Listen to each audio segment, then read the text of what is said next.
The billionaire's cruel words echoed through every news channel in America. "I don't date black fat women." But fate has a twisted sense of humor, because the woman who would save his life and steal his heart was walking straight into his penthouse elevator. Matteo De Luca thought his wealth could shield him from consequences, thought his power made him untouchable. He had no idea that Nia Carter, the home health aide he'd publicly humiliated, would become the one person standing between him and a killer's bullet. What started as a medical assignment became a deadly game of cat and mouse, where every kiss could be their last and every secret could get them killed. When the mafia's deadliest assassin sets his sights on destroying everything Matteo loves, will a man who built walls around his heart finally learn that some things are worth dying for?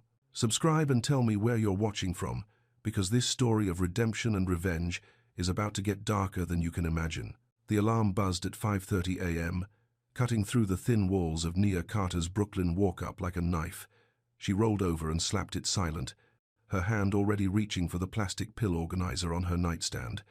Monday through Sunday, each compartment filled with the tiny lifelines that kept her grandmother's heart beating steady. "Morning, Grandma Alma," she whispered, padding barefoot across the cold linoleum to the living room where her grandmother slept in the hospital bed they'd squeezed between the couch and the window. Alma's eyes fluttered open, cloudy but warm. "Morning, baby girl." Nia helped her sit up, arranged the pillows, and watched as Alma took each pill with small sips of water. The routine was sacred now. Had been for 3 years, ever since the first heart attack that changed everything. "Bus comes at 7:15, Nia said, checking the route on her phone. "Mrs. Rodriguez next door will check on you at lunch." "I'll be fine." Alma's voice was paper-thin but stubborn. "You just worry about bringing home that paycheck." Nia kissed her grandmother's forehead and hurried to get ready. In the bathroom mirror, she tied on her caregiver badge from Brooklyn Home Health. The photo showed her at 25, fresh out of nursing school, eyes bright with hope. 3 years later, those same eyes carried worry lines and the weight of keeping them both afloat. As she grabbed her bag, something white slid under the front door. Final notice from the landlord. Rent was 2 months behind, and Mr. Patterson's patience had worn thin. Nia folded the paper and stuffed it in her pocket. One crisis at a time. Her phone buzzed with a text from the agency. "High-pay private case, Midtown. Client, De Luca. See assignment board." Nia frowned at the name. De Luca. Why did that sound familiar?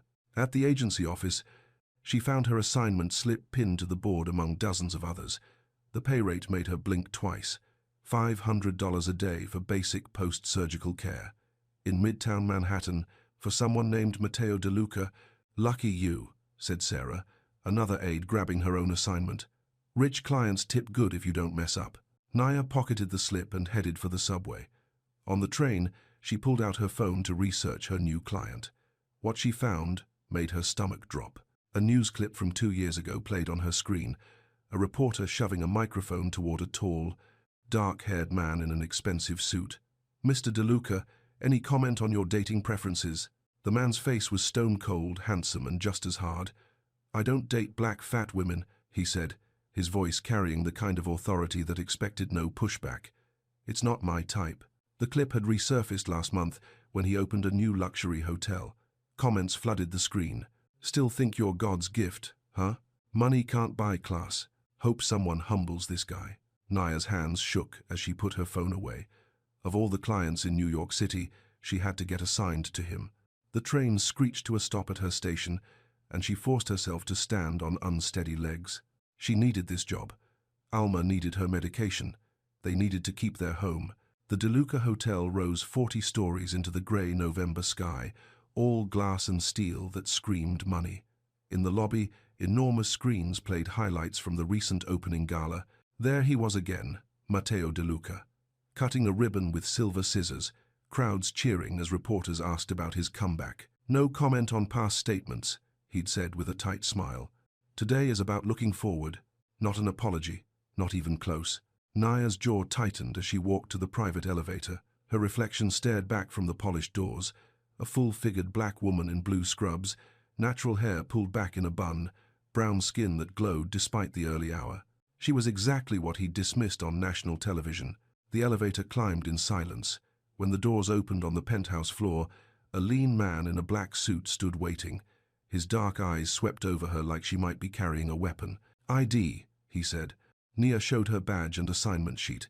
He ran a security wand over her bag, then stepped aside. "I'm Rafe Costa, Mr. DeLuca's head of security. He's recovering from a minor procedure. Keep it professional, keep it quiet, and we'll have no problems." "I always keep it professional," Nia said, meeting his stare without flinching. Rafe's mouth almost smiled. "Almost. Good. This way." The penthouse was a study in understated wealth. Floor-to-ceiling windows offered views of Central Park. The furniture was modern but warm, all leather and dark wood. Fresh flowers sat in crystal vases, their scent mixing with the faint smell of expensive cologne.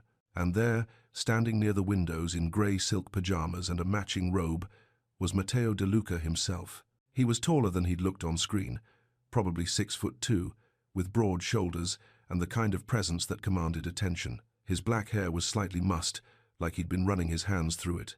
Dark stubble covered his sharp jawline. Bandages wrapped his left shoulder where they'd done some kind of surgery, but it was his eyes that stopped her cold. Dark brown, almost black, and holding a pain that went deeper than any physical wound. "You're the aide," he said, "not a question. Nia Carter, from Brooklyn Home Health." She set her bag down and pulled out a timer. "Time for your vitals check." He stayed by the window. "I don't need—" "Yes, you do." She kept her voice calm and clinical, the way she'd learned to handle difficult patients. "Post-surgical monitoring is part of your discharge plan. We can do this easy, or we can do this hard. But we're doing it." Something flickered in his eyes. Surprise? Maybe. Like he wasn't used to being told what to do. "Fine." He moved to the leather couch with careful steps. The bandages pulled tight across his shoulder with each movement. Nia approached with professional distance, setting her timer for 15 minutes. "Any pain medication this morning?" "At 6. Scale of 1 to 10. How's your pain level?" "Manageable." She wrapped the blood pressure cuff around his right arm, avoiding eye contact. His skin was warm, and she could feel the tension in his muscles as she inflated the cuff. 140/90, she read from the gauge. "A little high. Are you stressed about something?" His laugh was bitter. "Always." The timer beeped. Nia packed up her equipment without comment. She wasn't here to be his friend or his therapist. She was here to do a job and get paid. "I'll need to check your surgical site," she said. Matteo hesitated, then untied his robe and let it fall from his left shoulder. The bandages covered a neat incision about 4 inches long. No signs of infection, no bleeding. "Good. Looks clean. You're healing well." As she rewrapped the bandages, her fingers brushed his skin. He went very still, and for a moment the only sound was their breathing. Then he flinched, a sharp intake of breath that had nothing to do with her touch. "Phantom pain," he muttered. Nia didn't ask what kind of pain could make a man like him look so haunted. She just counted his breaths, quick and shallow at first, then slower as whatever memory had grabbed him finally let go. "Better?" she asked. He nodded once. Downstairs, car horns honked and camera flashes lit up the street. The paparazzi had found something interesting to photograph. Matteo's face hardened as he looked down at the crowd. "They never get tired of circling," he said. Before Nia could respond, Raf appeared with a manila folder. "Security update," he said, setting it on the marble kitchen island. "Your house has new soft points." Matteo's gaze flicked to Nia's ID badge, then back to Rafe. "Double the detail. Sweep every entrance twice." Already done. Nia felt the tension in the room shift, like storm clouds gathering. Whatever these men were worried about, it was bigger than reporters and photographers. "I'll need a written discharge plan," she said, breaking the silence. "And a list of your medications." Matteo pulled out his phone and made a call. "Elena, bring up the medical files. And coffee. 3 cups." While they waited, he studied Nia with those dark eyes. "You don't act scared." "Should I be?" "Most people are. Around me." Nia shrugged. "I've worked with all kinds of patients.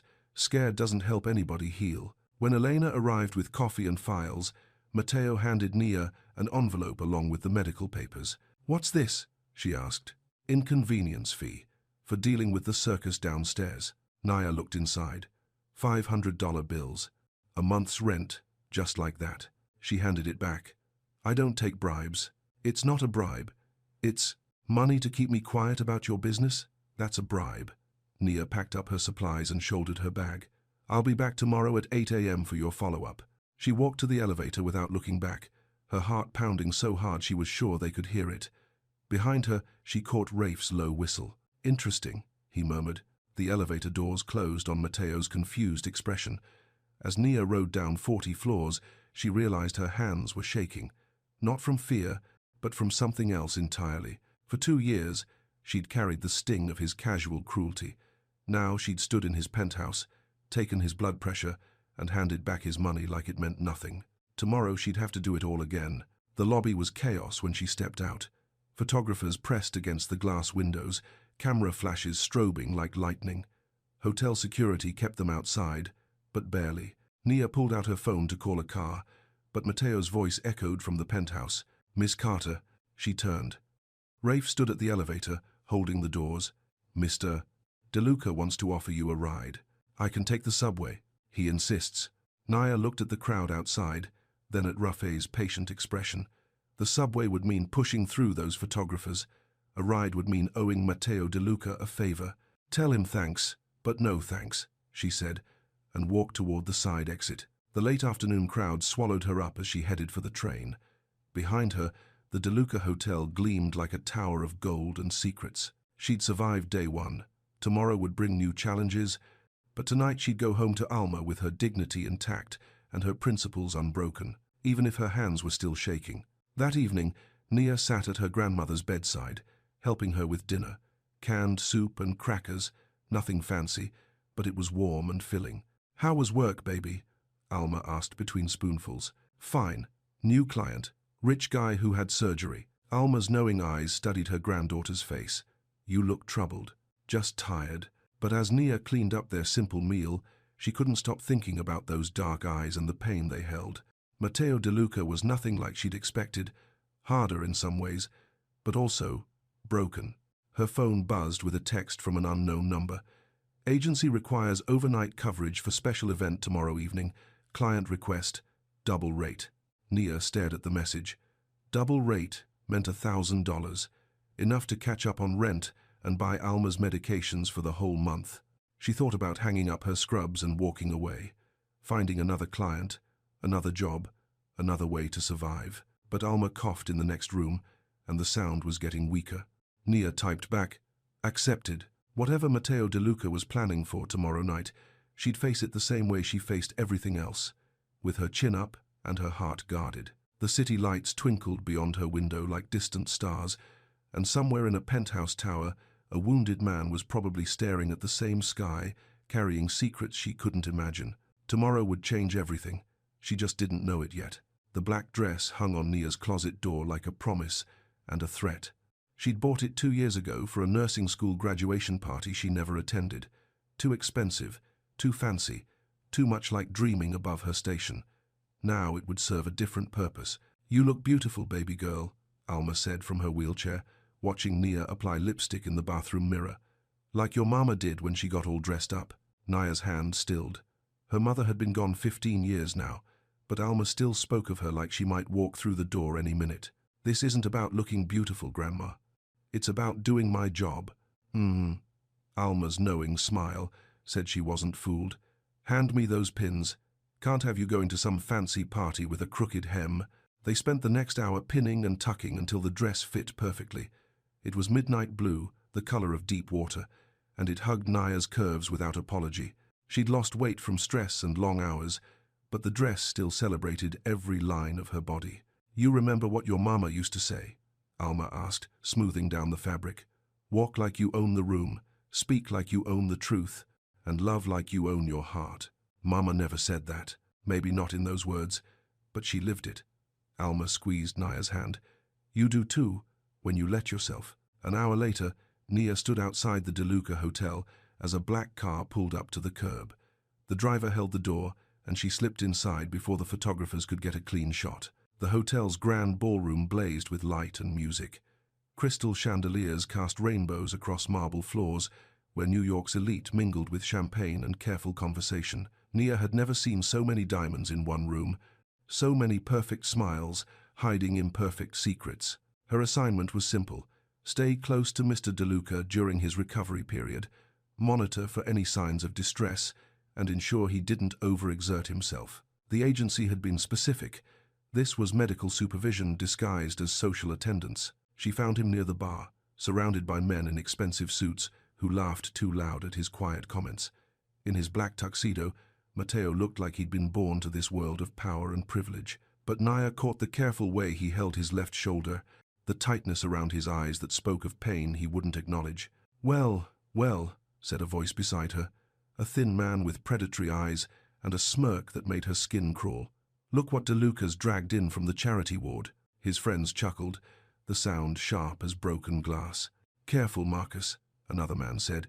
"You know what they say about his type preferences." More laughter. Naya felt heat rise in her cheeks, but kept her expression calm. She'd heard worse.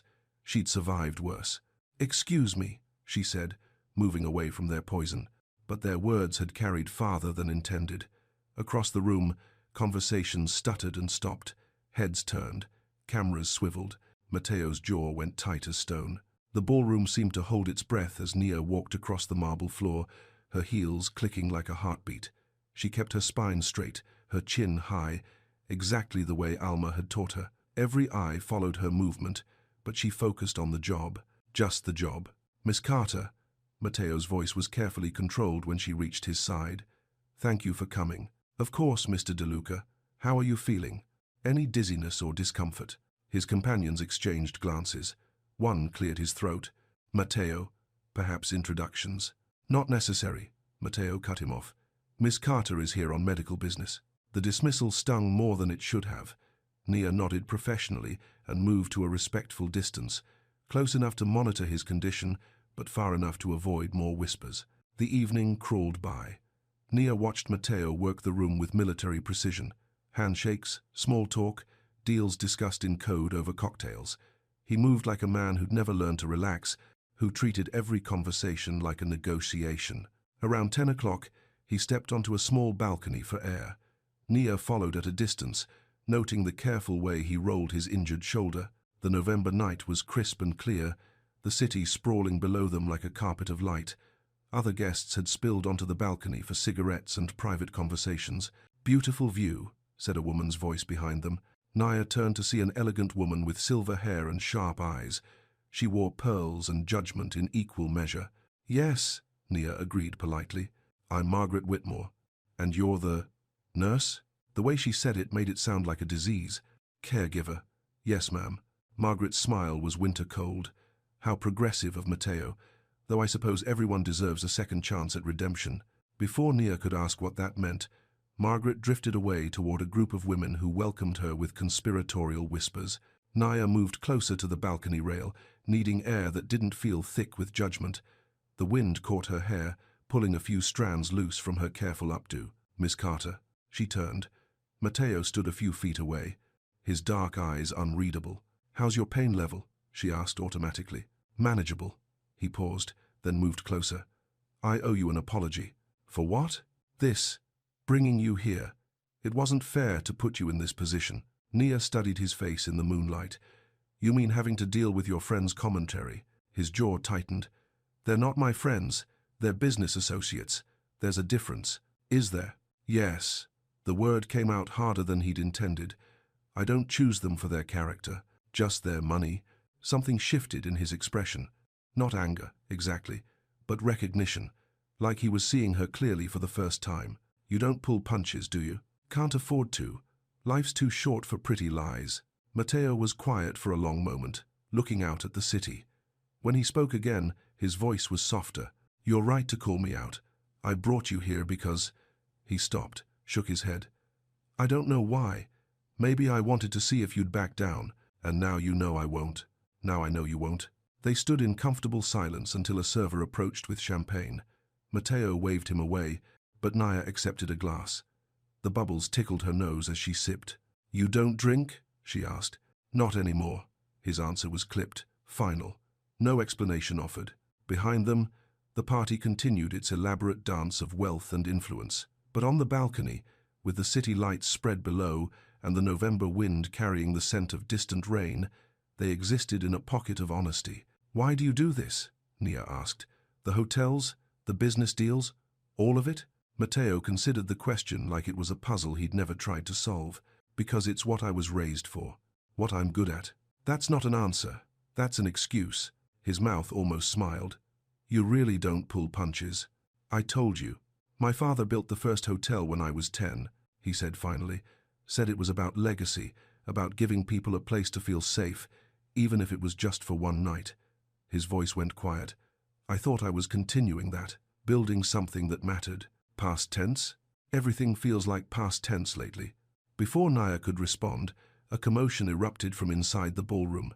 Raised voices, the crash of broken glass. Through the windows, they could see hotel security moving quickly toward the bar area. Matteo was already moving, his protective instincts overriding his injured shoulder. Nia followed, her medical training kicking in as she scanned for anyone who might need assistance. They found chaos near the main entrance. A young woman in a red dress was shouting at two security guards, while hotel guests backed away from the scene. Her mascara had run in black streaks down her cheeks, and she swayed like she'd had too much to drink. Where is he? She screamed. Where's Matteo? I know he's here. Ma'am, you need to leave, one of the guards said firmly. This is a private event. Private? The woman laughed, wild and broken. Nothing about him is private.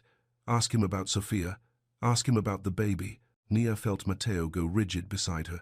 His face had gone pale, all the careful control draining away. Get her out of here, he said to Ruff, who had appeared at his shoulder like a shadow. Already on it, Rafe replied, nodding to the security team. But the woman wasn't finished.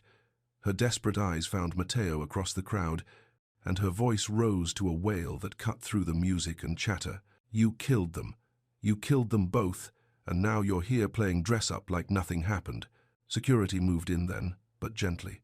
They escorted the sobbing woman out through a side exit, while the crowd buzzed with renewed whispers. Servers quickly cleaned up the broken glass and reset the bar like nothing had happened. The party resumed its careful rhythm, but Naya could see the damage in Matteo's eyes. Whatever composure he'd built tonight was cracking. I need some air, he said quietly. They returned to the balcony, but this time Matteo gripped the rail like it was the only thing keeping him upright. His breathing was shallow, quick, not panic, exactly, but close. Who was that? Naya asked softly. No one. Someone with too much champagne and not enough sense. She mentioned names, Sophia and a baby. Matteo's knuckles went white against the rail. It's not your concern. If it affects your health, it's my concern. Your heart rate is elevated, you're breathing shallow, and you look like you're about to pass out. I'm fine. No, you're not. Nia moved closer, her voice gentle but firm. Talk to me. What happened to them? For a moment, she thought he would shut down completely. Then the words came out like they'd been locked away too long. Sophia was my wife. We were expecting our first child, a daughter. His voice was barely above a whisper. They died in a car accident 2 years ago. Brake failure on a mountain road. I'm sorry. The investigation concluded it was mechanical failure. Random. Tragic. His laugh was bitter as winter wind. But nothing in my world is random. Nia felt pieces clicking into place. The pain in his eyes, the careful control, the way he held himself apart from everyone. You think someone killed them? I know someone killed them. I just can't prove it. The confession hung between them like a bridge neither was sure they wanted to cross. Below them, the city pulsed with life. Traffic lights and neon signs, people living and loving and fighting for another day. Up here, they existed in a bubble of shared truth. The woman tonight, Nia said. She blamed you. Sophia's sister. She thinks if I hadn't been who I am, if Sophia had never married into this life. He shrugged, the movement careful around his injured shoulder. Maybe she's right. Or maybe she's just hurt and angry and looking for someone to blame. Matteo turned to look at her, surprise flickering in his dark eyes. You don't know what you're talking about. I know what grief looks like, and I know what guilt looks like. You're carrying both. You think I don't deserve to? I think you deserve to heal. The words settled between them like a promise. Inside, the party was winding down. Guests making their graceful exits, servers clearing tables, the orchestra packing up their instruments. We should go, Matteo said finally. As they waited for the valet to bring the car around, Nia found herself studying his profile in the lobby lights. The harsh lines of his face had softened slightly, like talking about Sophia had loosened something tight inside his chest. Thank you, he said, as they stood by the elevator. For what? Listening, not running away screaming. I'm not easily scared. I'm beginning to understand that. The car ride back to Brooklyn was quiet. Nia watched the city pass by her window, late-night diners and convenience stores, people living their ordinary lives with extraordinary courage. When they reached her building, Matteo got out to walk her to the door. You don't have to. Yes, I do. The street was empty except for a few teenagers hanging out by the corner store. Normal, safe. Nothing like the world of crystal chandeliers and dangerous secrets they'd left behind. Will I see you tomorrow? Matteo asked at her front steps. If you need follow-up care, yes. He nodded, then hesitated. Nia? It was the first time he'd used her first name, and something in her chest fluttered. Yeah? Tonight? This conversation. It stays between us. Of course. He turned to go, then stopped. And, Nia, you were right earlier, about the apology I owe. Before she could ask what he meant, he was walking back to the car. Nia watched until the taillights disappeared around the corner, then climbed the 3 flights to her apartment. Alma was asleep in her hospital bed, breathing steady and peaceful. Nia changed into pajamas and made herself a cup of tea, but sleep wouldn't come. She kept thinking about the pain in Matteo's voice when he talked about his wife and child, about the way he'd gripped the balcony rail like he was holding onto his sanity, about the careful distance he kept from everyone around him, like he was afraid his touch might bring death. Her phone buzzed with a text. Thank you for tonight. Rest well. M. Nia stared at the message until her tea went cold. In 12 hours, everything had changed. She'd seen behind Matteo De Luca's mask, and what she'd found there wasn't the cruel, heartless man from the news clips. It was someone broken and dangerous and utterly alone. Someone who might be worth saving, if she was brave enough to try. Nia woke to the sound of footsteps on the fire escape outside her window. Heavy boots, deliberate movement, then silence. She lay still in the darkness, listening to her own heartbeat and the distant hum of traffic. Probably nothing. Old buildings made strange noises. People cut through the alley behind her apartment all the time. But when she finally drifted back to sleep, her dreams were full of shadows and balcony rails that gave way under gentle pressure. Morning came too soon. Nia helped Alma with her medications and breakfast, then caught the subway to Manhattan. The familiar routine felt different now, weighted with secrets that weren't hers to keep. At the De Luca Hotel, Rafe met her in the lobby. His usual calm expression was sharper today, all business. Change of plans, he said, leading her to a different elevator. Mr. De Luca wants to see you at his private residence. Is something wrong? His surgical site. He'll explain. The ride through Brooklyn took 20 minutes. Rafe didn't make conversation, and Nia didn't push. She used the time to study the neighborhoods they passed, gentrified blocks mixed with pockets of the old Brooklyn, corner stores and community gardens fighting to survive among the new condos. The car stopped in front of a limestone brownstone that looked like it had stepped out of a magazine. 4 stories of elegant windows and carved details, with a small garden enclosed by wrought iron fencing. It was beautiful in an understated way, nothing like the flashy penthouse she'd expected. This is where he lives? She asked, as Rafe led her up the front steps. One of several places. He prefers it here. The front door opened before they reached it. A woman in her 60s with graying hair and kind eyes smiled at them. You must be Miss Carter. I'm Elena, the housekeeper. Mr. De Luca is in the kitchen. The interior was warm and lived in, despite its obvious expense. Hardwood floors glowed with careful polish, and family photos lined the hallway walls. Older pictures of a man who looked like Matteo, a woman with gentle features, and children playing in gardens, much like the one outside. Nia found Matteo at the kitchen island, reading something on his tablet while coffee brewed. He'd traded his expensive suits for dark jeans and a grey sweater that made his eyes look almost black. The casual clothes should have made him seem more approachable, but somehow they just emphasized the controlled power in every movement. How's the shoulder? She asked, setting down her medical bag. Better. Coffee? Please. He poured 2 cups and pushed one across the marble countertop. The kitchen was beautiful. White cabinets, subway tile, copper pots hanging from a rack above the stove. It looked like a place where families gathered for Sunday dinners and birthday celebrations. Nice house, Nia said. It was my grandmother's. She left it to me when she died 5 years ago. She had good taste. She had strong opinions about everything, including who belonged in her kitchen. He smiled slightly. She would have liked you. How do you know? She believed in speaking truth, no matter how uncomfortable it made other people. Nia sipped her coffee, perfect temperature, just strong enough, and waited for him to explain why she was here. "There's been a development," he said finally. "Show her." Rafe pulled out his phone and handed it to Nia. The screen showed a photo that made her blood run cold. Her apartment building, taken from across the street, a red circle drawn around her front door. The timestamp read yesterday, 11:47 p.m. "This was sent to me this morning," Matteo said. "No message, just the photo." "Sent by who?" "Someone who wants me to know they can reach you." Nia set down her coffee cup with careful control. "Why would anyone care about reaching me?" "Because they saw us together last night. Because you matter to me now." The words hung in the air between them like a confession neither was ready to examine. "I don't matter to you," Nia said quietly. "I'm just someone you hired to take your blood pressure. If that were true, we wouldn't be having this conversation." He was right, and they both knew it. Something had shifted during their talk on the balcony. Some invisible line had been crossed, but acknowledging it felt too dangerous. "What do you want me to do?" she asked. "Let me protect you, and your grandmother." "Protect us? How?" Matteo exchanged a look with Ruff. "Move you both to a safe location until we identify the threat." "Absolutely not." "Nia, no." She stood up, anger flaring bright and clean. "I won't let you turn my life upside down because someone took a picture of my building. This isn't just a picture. These people don't make idle threats." "What people? Who are we talking about here?" Matteo's jaw tightened. "I can't tell you that. Can't or won't. Both." Nia grabbed her bag. "Then, we're done here. I'll send the agency another aide for your follow-up care." "Wait." Matteo's voice stopped her at the kitchen door. "Please."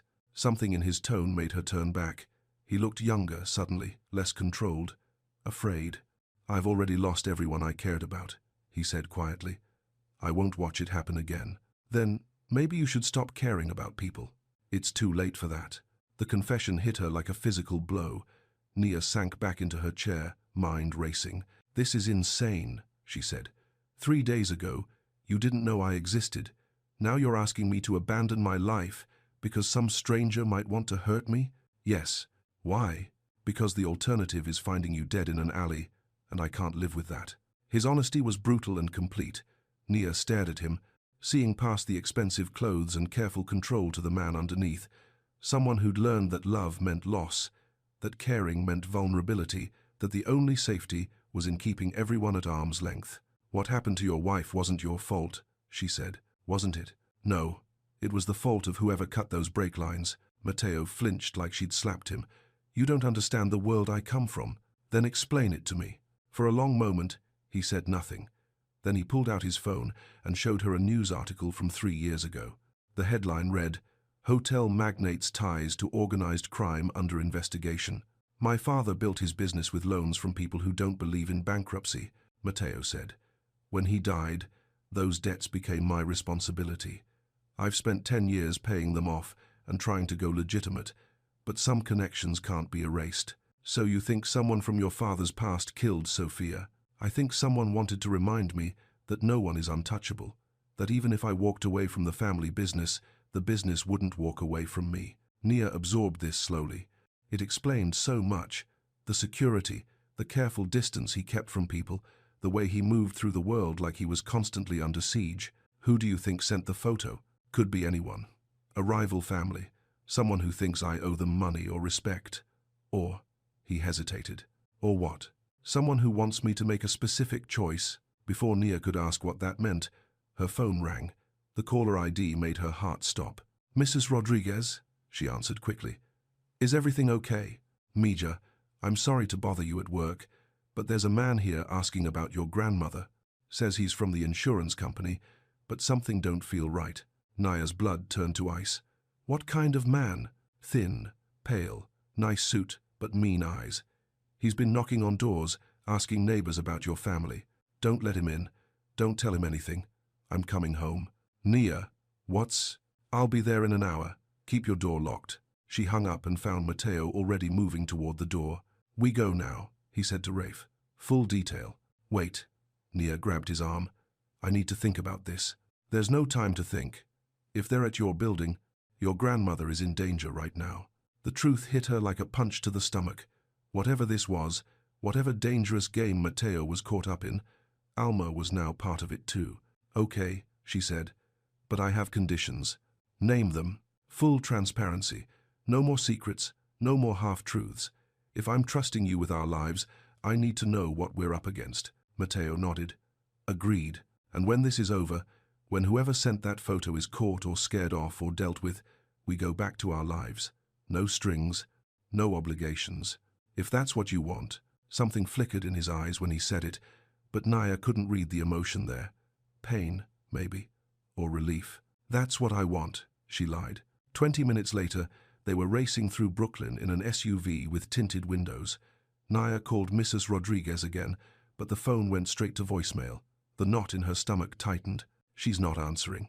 "We'll be there in 10 minutes, Matteo said. He was talking quietly into his phone, giving instructions to someone on the other end. "Sweep the building first. If there's any active threat, you wait for backup." Nia watched Brooklyn blur past the windows and tried not to think about all the ways this could go wrong. Alma was 72 years old, with a weak heart. The stress alone could kill her. "She's going to be terrified," she said. "We'll get her somewhere safe." "Safe where?" "Some hotel room where she can't see her friends or go to her doctor or—" "My house," Matteo said. "She can stay at my house. Elena will take care of her, and there's a garden where she can sit in the sun."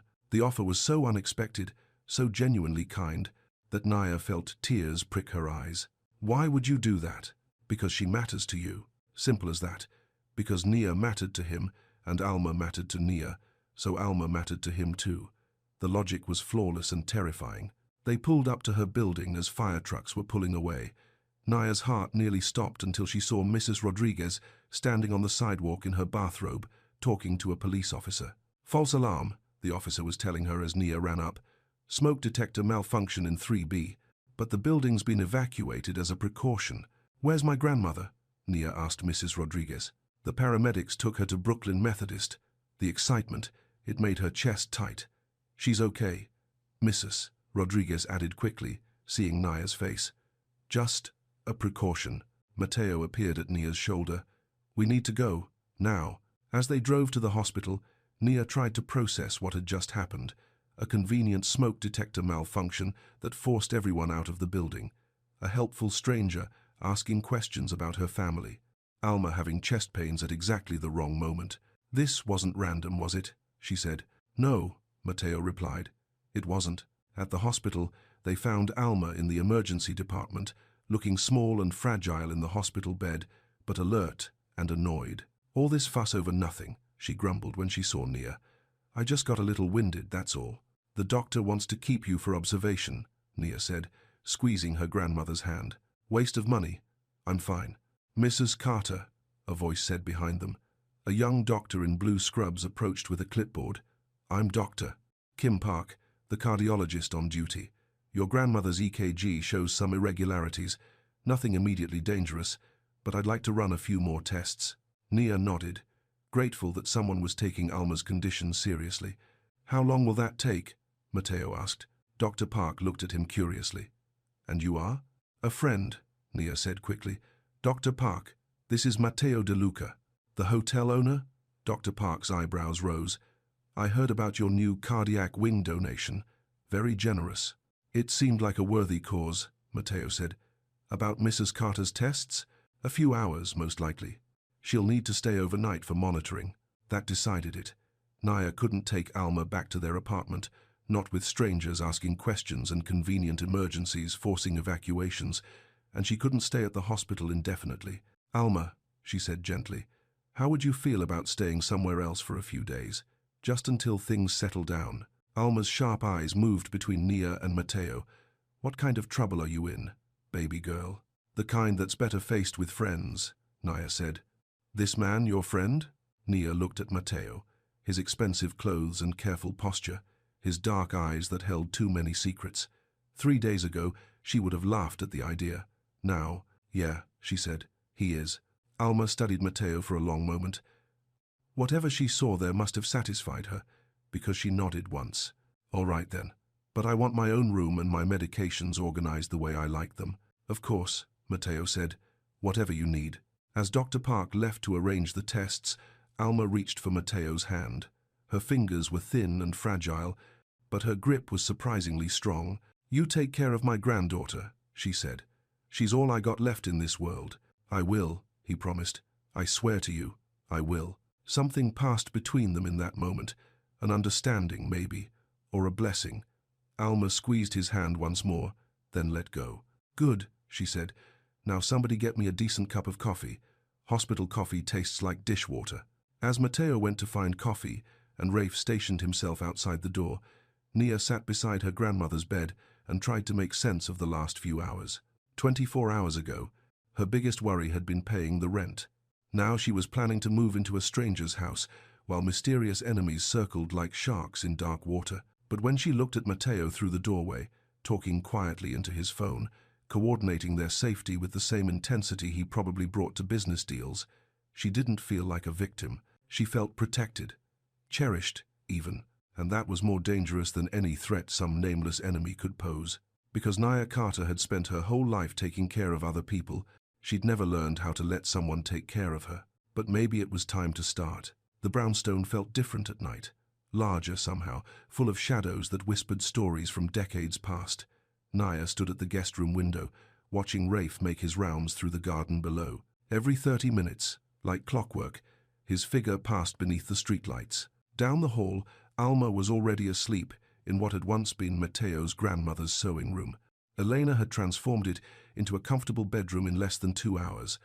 Hospital bed delivered and positioned by the window, Alma's medications organized in clear containers, even a few family photos Nia had grabbed from their apartment arranged on the nightstand. "She's settled well," Elena had said as they'd helped Alma into her nightgown. "Don't worry, dear. I raised 4 children and cared for my own mother until she passed. I know what elderly hearts need." Now Nia couldn't sleep. Too many changes, too many questions, too much fear buzzing under her skin like electricity. She'd traded her familiar worries for unfamiliar ones, and the weight felt different but no lighter. A soft knock at her door made her turn. "Come in." Mateo pushed the door open carefully, staying in the doorway.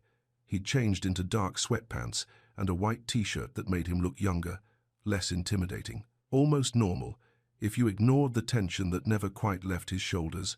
"Can't sleep either?" he asked. "Too quiet. I'm used to sirens and car horns. The city never really sleeps in Brooklyn Heights, but it's different here. Older money, thicker walls." He was making small talk, but his eyes kept moving to the window, checking the street below. Always watching, always ready for trouble. "Your grandmother's breathing is steady," he said. "Elena checked on her an hour ago. Thank you for all of this. I know it's not what you signed up for when you hired a home health aide." Mateo stepped into the room, closing the door softly behind him. "What I signed up for was keeping you safe, both of you. That wasn't in my job description." "No," he agreed. "It wasn't." He moved to the other window, the one that faced the garden. His reflection ghosted in the dark glass. Strong profile, worried eyes, hands that stayed loose and ready despite his casual clothes. "When Sophia died," he said quietly, "I told myself I'd never let anyone get that close again.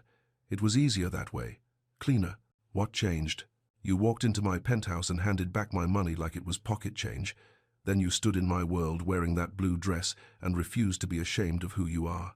He turned to face her. "I've been trying to figure out how to keep you at arm's length ever since.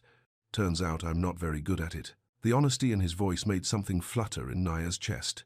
Dangerous territory, this growing warmth between them. She'd seen what happened to women who fell for powerful men. They got swallowed up, lost themselves in someone else's shadow. But looking at Mateo now, she didn't see a man who wanted to swallow her up. She saw someone who was drowning and trying to save her from going under with him. "You don't have to protect me," she said. "Yes, I do." "Why?"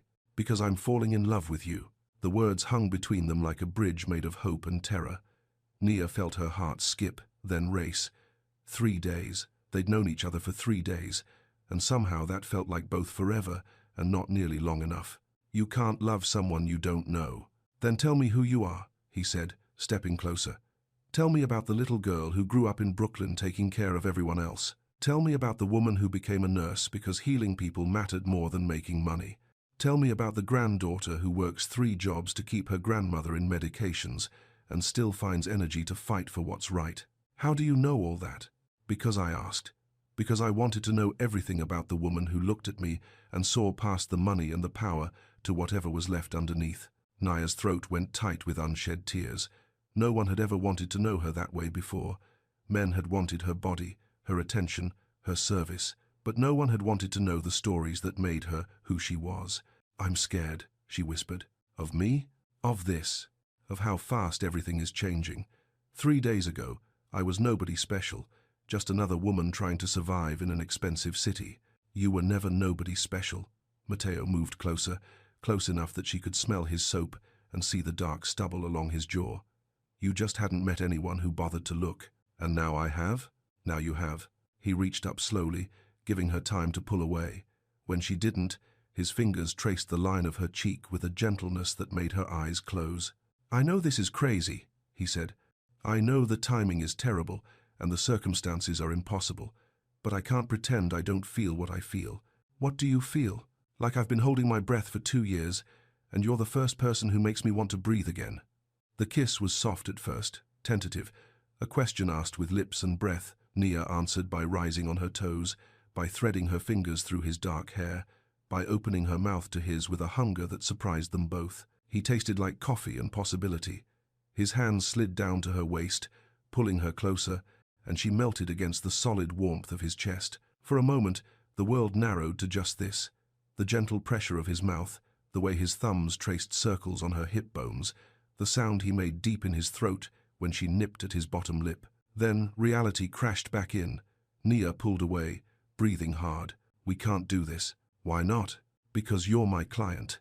Because people are trying to hurt us.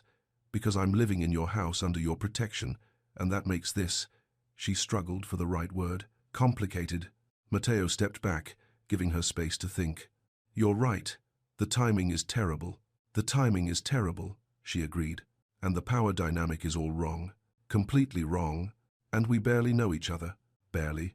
They stared at each other across 3 feet of charged air, both breathing like they'd been running. "So we should probably be sensible about this," Matteo said. "Absolutely. Very sensible. Wait until the threat is resolved. Take things slow.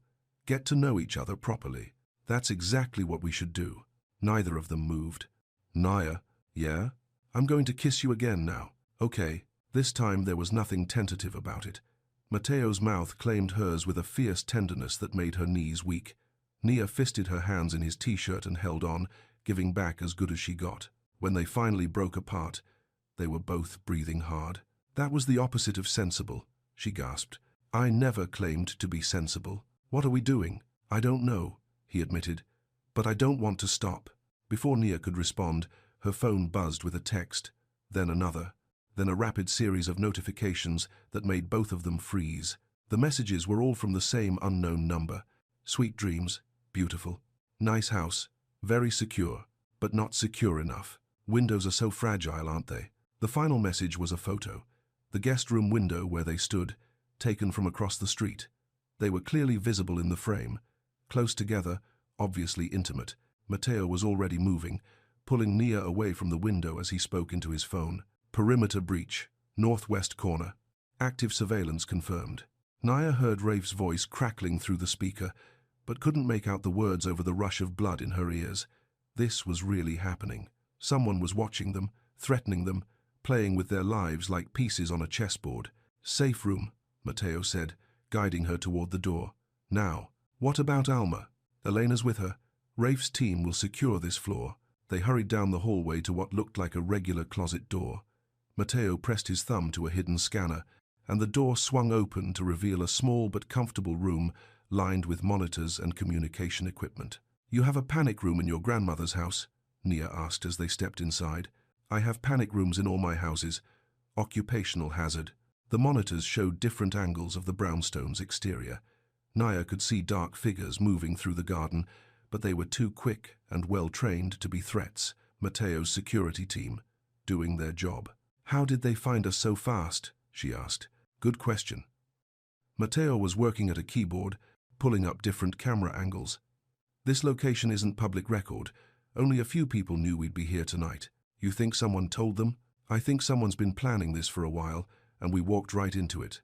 On one of the monitors, A figure detached itself from the shadows across the street, tall, thin, wearing dark clothes, and moving with predatory grace. The camera caught a glimpse of pale features and cold eyes before the figure melted back into the darkness. "Do you recognize him?" Nia asked. Mateo's face had gone stone cold. "Veron Kozlov, Sofia's killer." "You're sure?" "I'm sure." The way he said it made Nia's blood chill. This wasn't speculation or grief-fueled paranoia. This was certainty, backed by evidence she didn't want to imagine. "What does he want?" "Me. Dead or destroyed. Doesn't matter which." Mateo's fingers flew over the keyboard, sending messages to his security team. "You and Alma are just pressure points. Ways to get me to do something stupid." "Like what?" "Like walk out there and face him alone." "You can't do that. I can't let him hurt you either." Nia grabbed his arm as he reached for what looked suspiciously like a weapon. "There has to be another way. Such as, I don't know. Call the police, the FBI, someone who isn't you with a gun." Mateo's smile was bitter. "The police can't hold him. He has diplomatic immunity through his family's connections, and by the time federal agencies could move, you'd be dead. So what do you propose?" "I end this. Tonight, by doing exactly what he wants you to do, by making sure he can never threaten you again." The conviction in his voice was terrifying. Nia could see him already transforming into someone harder, more dangerous. The gentle man who'd kissed her was disappearing behind layers of cold calculation. "Don't," she said softly. "Don't become someone you'll hate in order to save someone you love."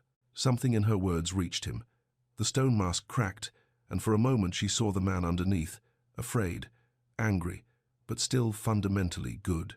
"Then what do you suggest?" Before she could answer, Rafe's voice came through the intercom. "Boss, we've got a problem. Talk to me. Kozlov's gone, but he left something behind." Mateo cursed under his breath. "Show me." One of the monitors switched to a close-up view of the front door. A small package sat on the top step, wrapped in brown paper with a white ribbon. "Bomb squad?" Rafe asked. "No time. He wouldn't blow us up from a distance. Too impersonal." Mateo was already moving toward the door. "I'm going up to get it." "Like hell you are," Nia said, blocking his path. "That's exactly the kind of stupid thing he's hoping you'll do."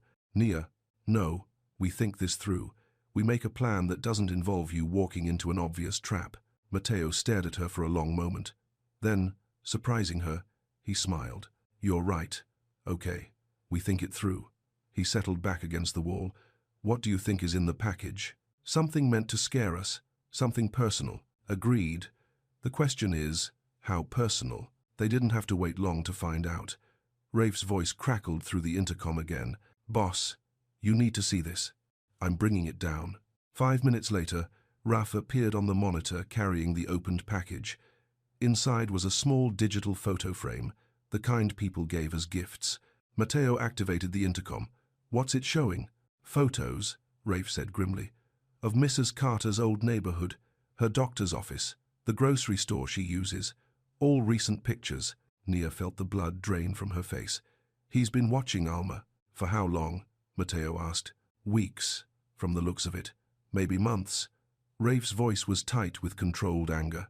"There's a note too. Read it. The old woman has a weak heart. Stress can be so dangerous at her age. Choose wisely." The threat was clear and cold and absolutely terrifying. This wasn't about Nia anymore. This was about the one person in the world she couldn't bear to lose. "He's giving me an ultimatum," Mateo said. "My life for yours and Alma's safety. And if you refuse, he'll kill her, probably make it look like natural causes. Heart attack brought on by too much excitement." Nia closed her eyes, trying to think past the fear clawing at her throat.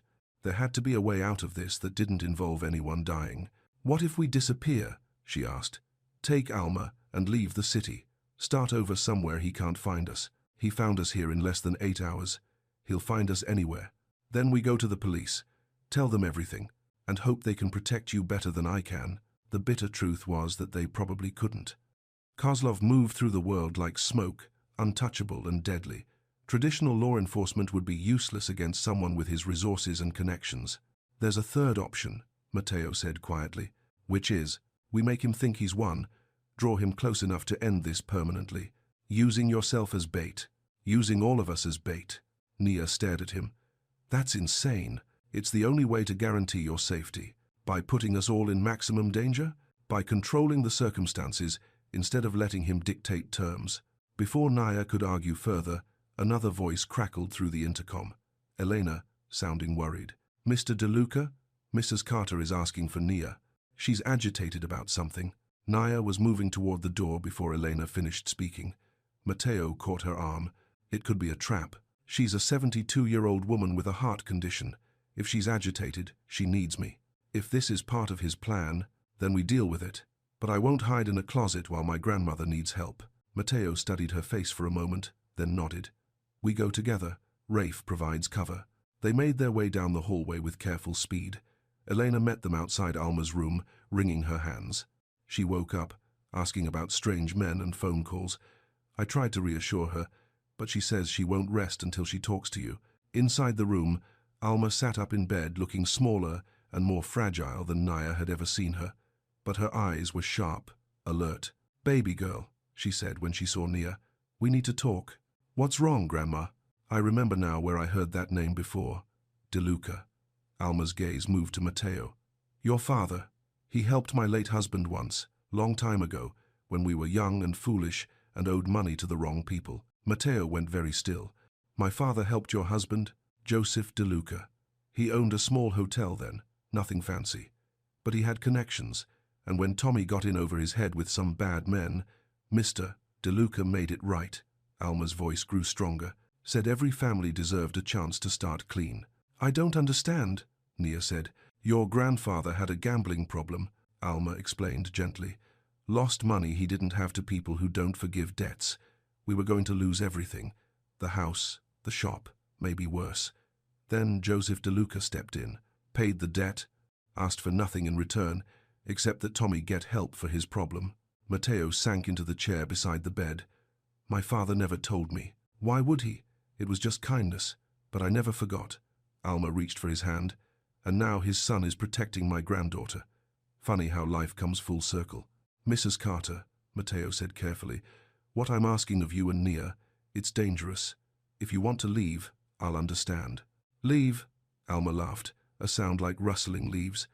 Child, I survived the Bronx in the 70s, 3 heart attacks, and raising this stubborn granddaughter. You think I'm afraid of some pale man in an expensive suit? Despite everything, Nia found herself smiling. Grandma, no, baby girl. We're family now, whether we planned it or not. Family stays together when trouble comes calling. Mateo's phone buzzed with a text. He glanced at it, and his face went hard. What is it? Nia asked. Kozlov. He wants to meet. When? Tomorrow night. The roof garden of my hotel.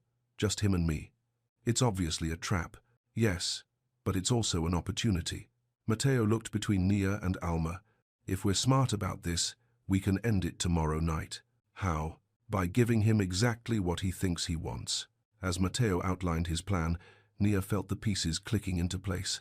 It was dangerous, complex, and required perfect timing, but it was also their best chance of walking away from this alive. When this is over, she said when he finished, when Kozlov is no longer a threat, what happens then? Mateo's dark eyes met hers.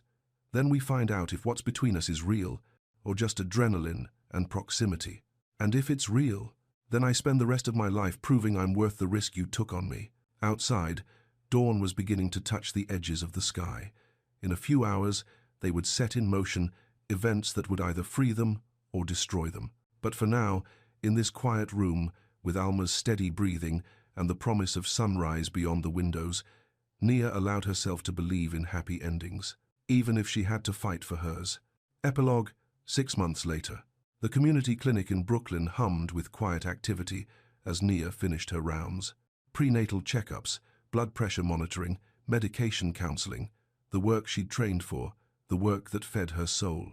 The kind of medicine that happened in examining rooms instead of penthouses, serving people who paid in insurance cards and gratitude instead of cash and silence.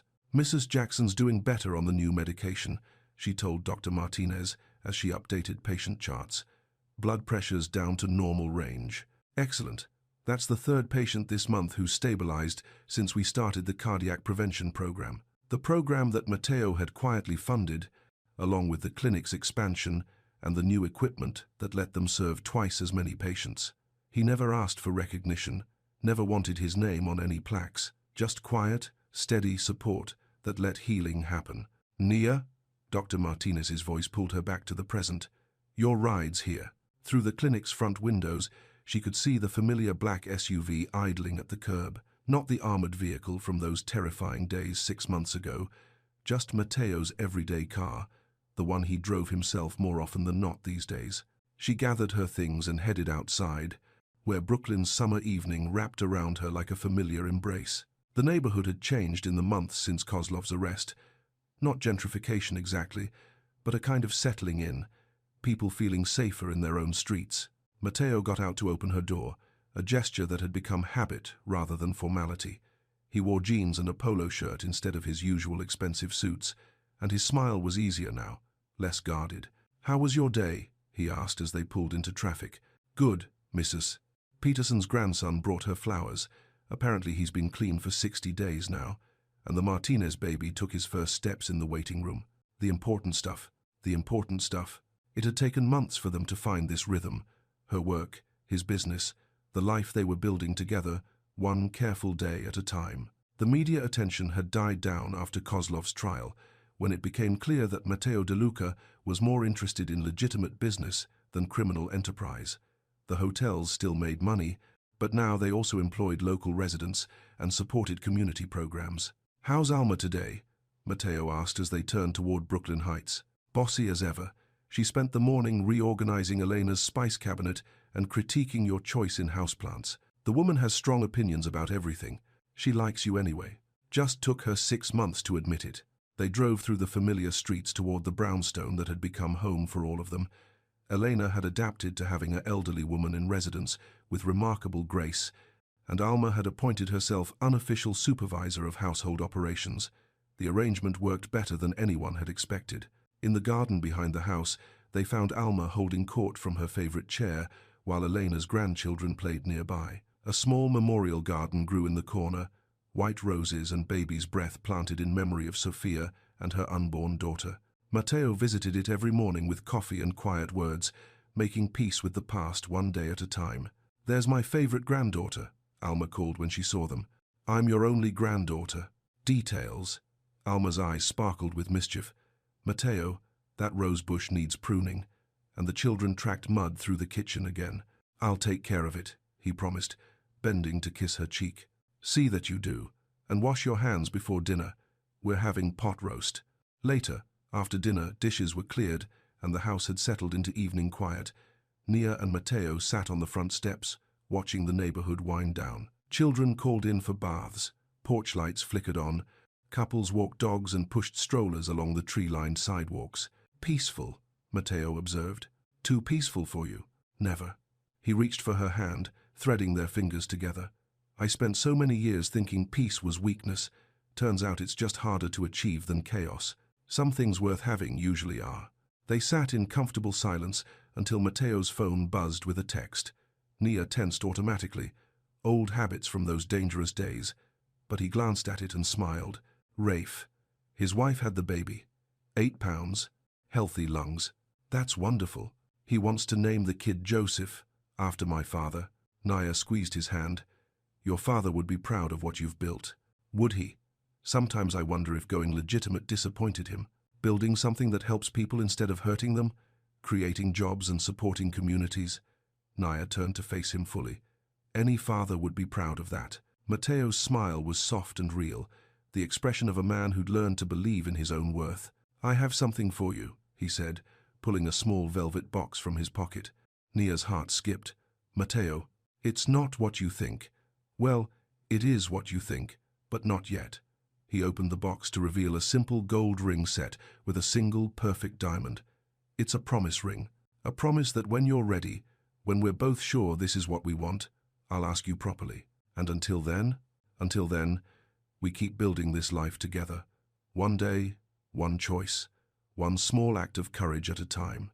Nia looked at the ring, beautiful but not overwhelming, expensive but not showy. Like everything else about their relationship, it struck the perfect balance between his world and hers. "You know I come with conditions," she said as he slipped it onto her right hand. "Name them." "I keep working at the clinic. I keep taking care of Alma, and if you ever make another comment about women who look like me, I will personally ensure you regret it for the rest of your natural life. Understood. Any other demands? Just one. Nia leaned closer, her voice dropping to a whisper. Love me exactly as I am, not as you think I should be. Deal, Matteo said, and sealed the promise with a kiss that tasted like forever and felt like coming home. Above them, the brownstone's windows glowed with warm light. Inside, Alma was probably settling in with her evening medications and a romance novel. Elena would be preparing breakfast ingredients for the morning. The house breathed with the quiet rhythm of a family choosing to care for each other. It wasn't the life Nia had planned, and it certainly wasn't the life she'd expected when she first walked into that penthouse 6 months ago, but it was theirs, built on honesty, sustained by love, and strong enough to weather whatever storms might come. As the Brooklyn evening deepened around them, Nia Carter DeLuca to be allowed herself to believe in happy endings after all. Some things were worth fighting for, and some things, when you were brave enough to reach for them, were worth everything.